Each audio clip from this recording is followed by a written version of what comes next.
বর্তমানে এই ফারহিন খানের সাথে ভারতের যে আচরণটা হয়েছে, এটার জন্য আমরা বাংলাদেশের পক্ষ থেকে তীব্র নিন্দা জানাচ্ছি যে প্রত্যেকটা মানুষেরই একটা স্বাধীনতা এটা দরকার।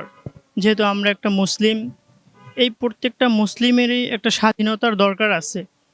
সে তার স্বাধীনতা নিয়েই বাংলাদেশে চলতে চায়, অথবা যেখানেই হোক সে চলতে চায় তার স্বাধীনতা নিয়ে। কিন্তু আমরা দেখতে পাচ্ছি যে এই উগ্র হিন্দুবাদীরা আমাদের মুসলিমদেরকে তারা আমাদের সঠিকভাবে যেভাবে আমাদের চলা দরকার তারা চলতে দিচ্ছে না।